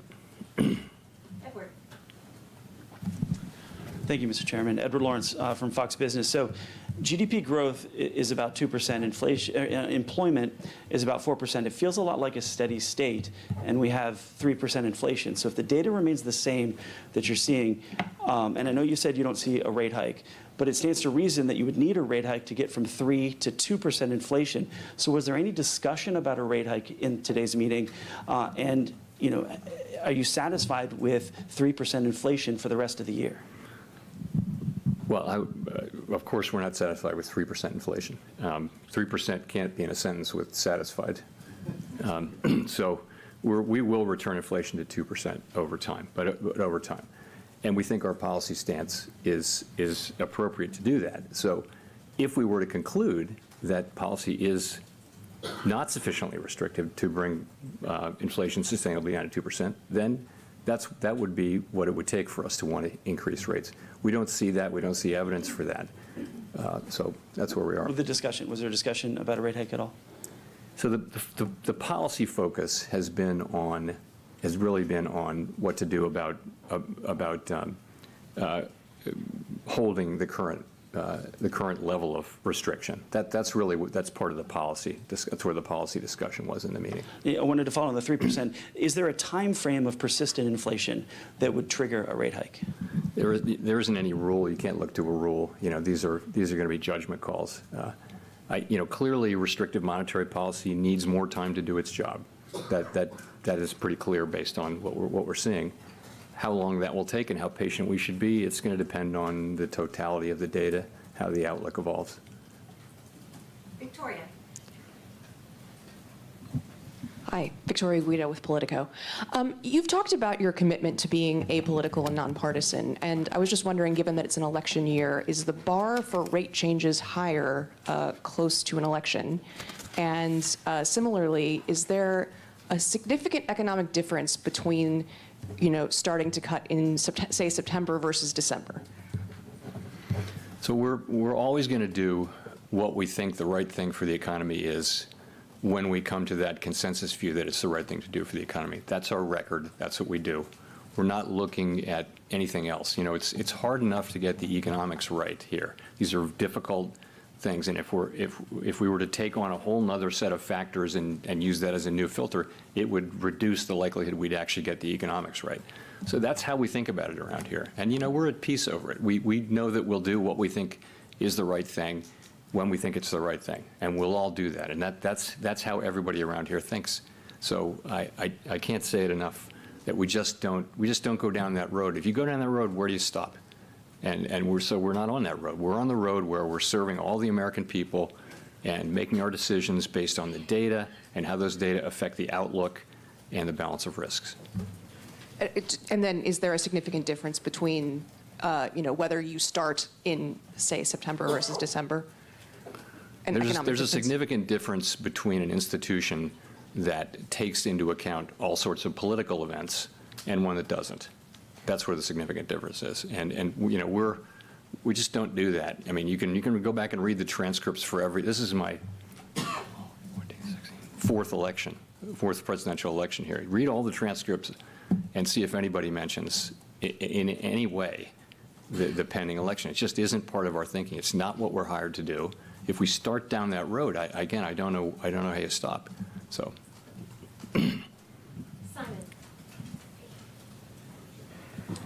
Thank you, Chair Powell.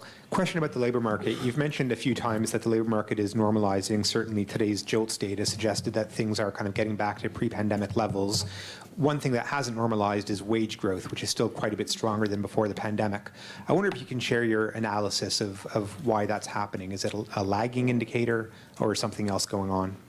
So I think if you go back to where wage increases peaked a couple, 3 years ago, essentially all wage measures have come down substantially to that. But they are not down to where they were before the pandemic. They're still roughly a percentage point higher. And we've seen pretty consistent progress, but not uniformly. And you'll note the ECI reading from Tuesday was expected to have come down, and essentially it was flat year over year, I think, roughly. So, yeah, I mean, that part of it is bumpy. And again, we don't target wage increases, but in the longer run, if you have wage increases running higher than productivity would warrant, and then there will be inflationary pressures. Employers will raise prices over time if that's the case. So we've seen progress. It has been inconsistent, but we have seen a substantial decline overall. But we have ways to go on that. Scott. You were Nancy. Nancy, sorry. Hey, Chair Powell, Nancy Marshall-Genzer from Marketplace. You mentioned consumers, and consumers are feeling the weight of interest rates right now. Mortgage rates are up, as are rates for car loans, credit cards. People looking to borrow are very discouraged. That's reflected in their views on the economy. What would you say to them? Well, the thing that hurts everybody, and particularly people in the lower income brackets, is inflation. If you're a person who's living paycheck to paycheck, and suddenly all the things you buy, the fundamentals of life go up in price, you are in trouble right away. And so with those people in mind in particular, what we're doing is we're using our tools to bring down inflation. It will take some time, but we will succeed, and we will bring inflation back down to 2%, and then people won't have to worry about it again. That's what we're doing, and we know that it's painful and inconvenient, but the dividends will be paid will be very large, and everyone will share in those dividends. And we've made quite a lot of progress, if you can think about it. I think headline core PCE peaked at 5.8. Now it's at, anyway, headline peaked at 7.1. Now it's at 2.7. Don't want to get that wrong. No, you don't. Quick follow-up. Are current interest rates really doing that much, though, to fight inflation right now for those consumers? Yes. I mean, I think that restrictive monetary policy is doing what it's supposed to do, but it's also, in this case, unusually, working alongside and with the healing of the supply side. That was different this time was that a big part of the source of the inflation, and the reason why we're having this conversation, is that we had this supply side kind of collapse with shortages and bottlenecks and all that kind of thing. And this was to do with the shutting down and reopening of the economy and other things that really raised demand. So many factors did that. So I think now you see those two things working together, the reversal of those supply and demand distortions from the pandemic and the response to it, along with restrictive monetary policy. Those two things are working to bring down inflation, and we've made a lot of progress. Let's remember how far we've come. And we have a ways to go. We've got work left to do, but we're not looking at the very high inflation rates that we were seeing 2 years ago.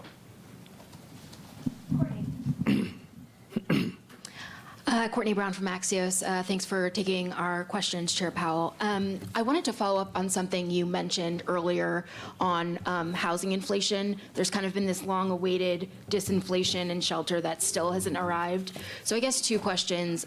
How do you explain the substantial lags between some of the private sector data we're seeing and the government data?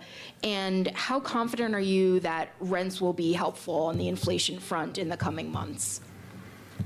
So essentially, there are a number of places in the economy where there are just lag structures built into the inflation process, and housing is one of them. So when you have when someone a new person goes to rent an apartment, that's called market rent, and you can see market rents are barely going up at all. The inflation in those has been very low.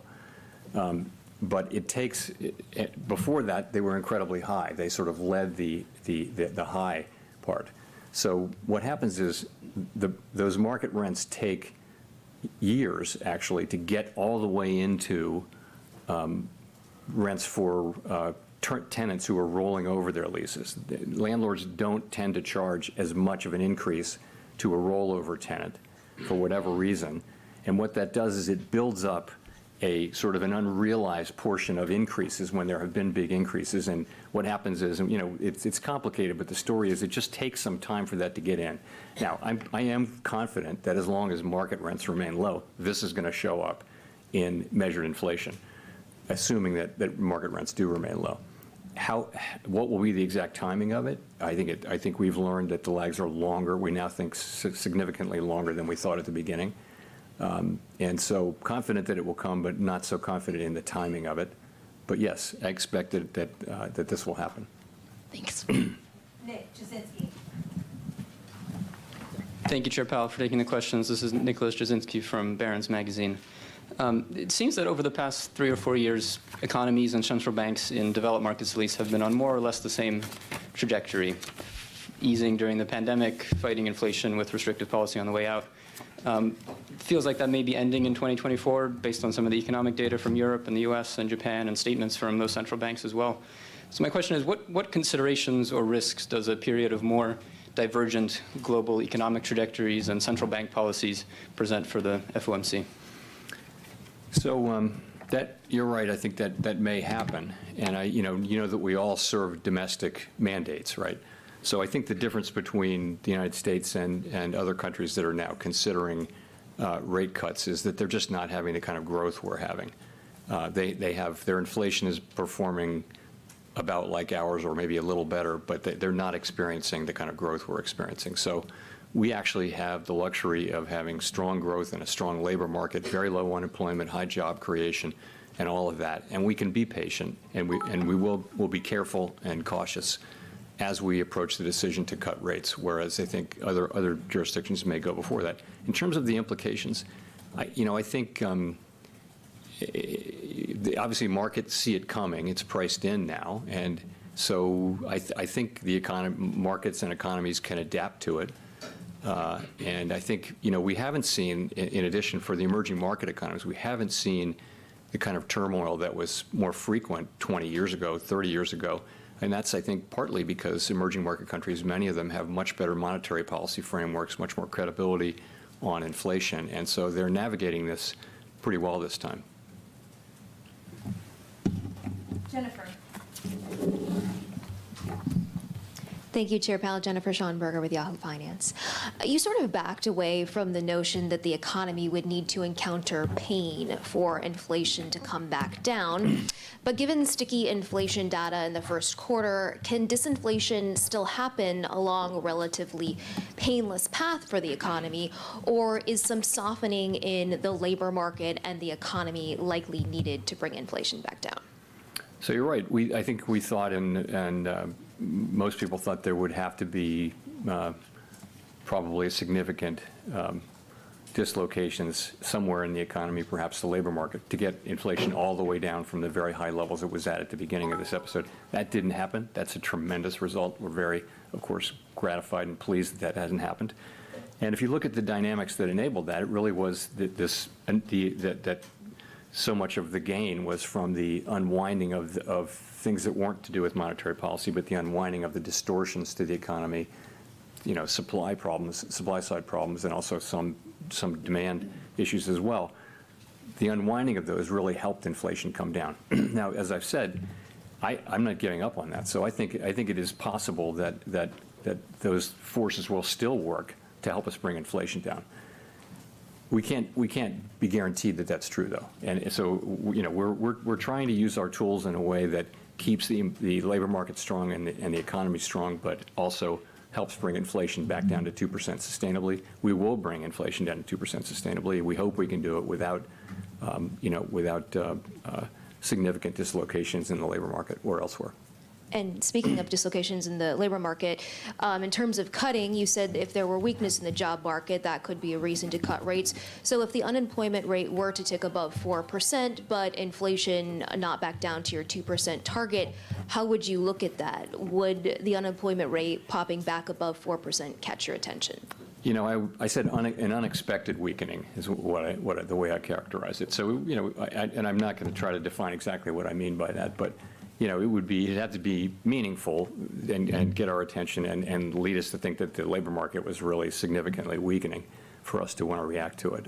A couple of tenths in the unemployment rate would probably not do that, but it would be a broader thing that would suggest that it would be appropriate to consider cutting. And I think whether you decide to cut will depend on all the facts and circumstances, not just that one.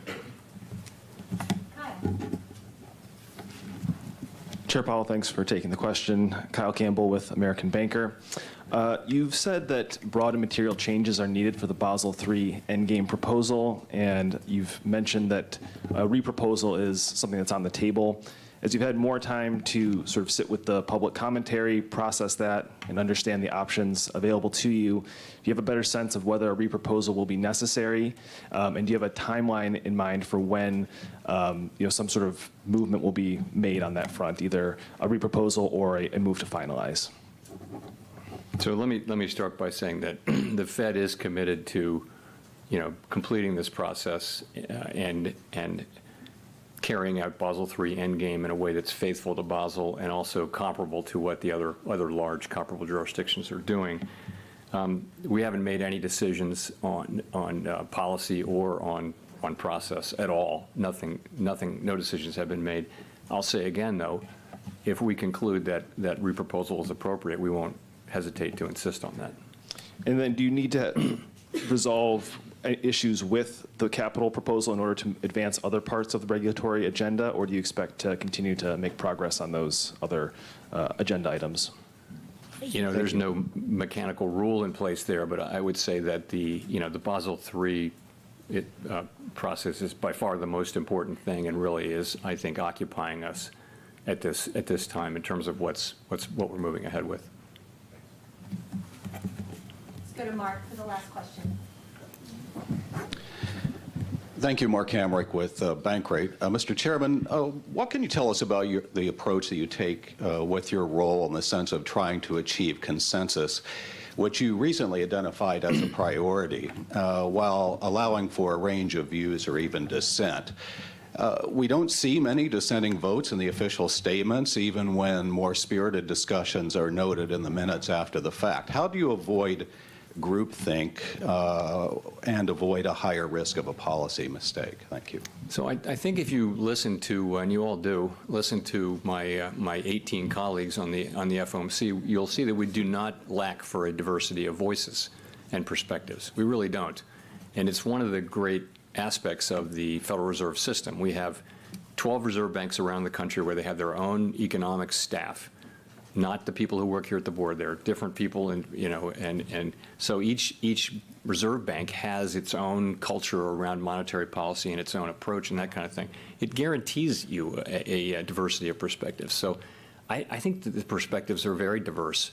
But and in terms of dissents, you know, we have dissents, and you know, a thoughtful dissent is a good thing. You know, if someone really makes you think, that kind of thing. But all I can say from my standpoint is I listen carefully to people. I try to incorporate their thinking, or do everything I can to incorporate their thinking into what we're doing. And I think many people, if they feel that's happening, you know, that for most people, most of the time, that'll be enough. But I'm not. I mean.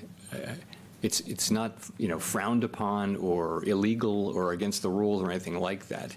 It just is the way things come out. And I mean, I think we have a very diverse group around the people, frankly, more diverse than it used to be in many dimensions, more diverse from the obvious, you know, gender and demographic ways. But also we have more people who are not PhD economists. So we have people from business and law and academia and things like that. So I think you actually do have quite a good diverse perspective. I think all of us read these stories about a lack of diversity, and we look around the room and say, I don't understand. I really don't understand what they're talking about. So, but I get the question, though. Thank you very much.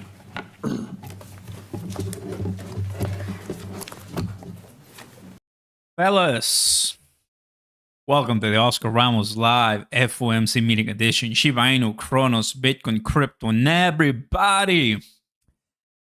2 hours on the dot. Don't forget to smash the like button, subscribe to the channel, turn on those notification bells. It's always a pleasure to welcome 1,000 people to join me for what basically ended up being a continuation of the pause, right? JB, I see you, buddy. Happy to have you. Welcome, welcome. Yeah, I mean, right now, cuts is not even in the verbiage of the FOMC. They're not considering cuts. They're looking at the data. People are a bit tired of just pausing, right? It's just not much. But as long as, you know, they are not interfering with the price action of BTC when purposely they're trying to hike the rate, that's not going to happen. Even they ask about the hiking, and it's like, no, until we see like labor market going down, because that will be another incentive for the labor market to be hot again. And he likes when the labor market is hot. So that implies that you don't really need to do a hike because the labor market is high enough to keep inflation out of control. So it is gonna send us to June and July FOMC meetings, guys. We have 2 more in summer. So we will be watching them very carefully. The one in September, the one in November, I believe, and one in December. So there's plenty more ahead, everybody, right? But in my opinion, the answer that won, the right answer in the question, what's going to happen after the FOMC meeting? We pumped, baby. We did indeed. We pumped. That's what you're seeing right now on the screen. Will it dump later today?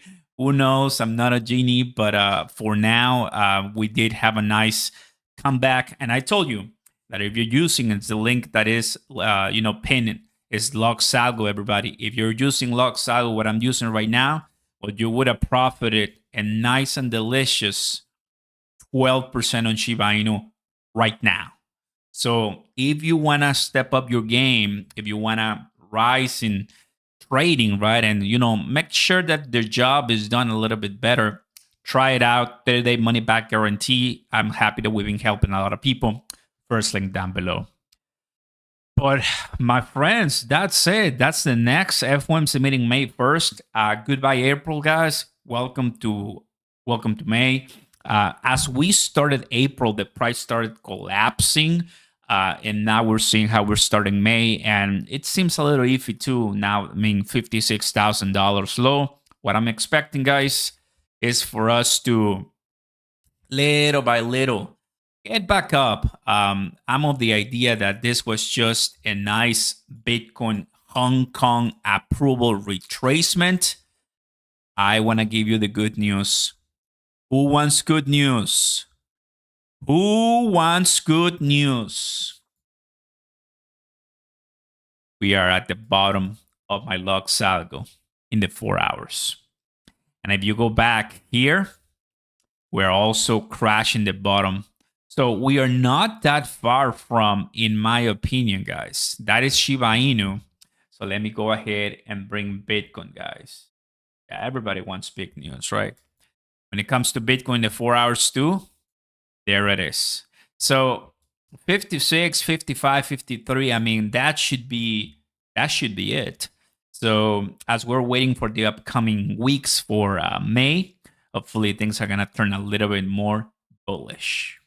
Guys, that's all for us. Thank you so much for watching. Thank you so much for all the kind donations. Let me go ahead and end the poll right now. JB, thanks so much for being here, brother.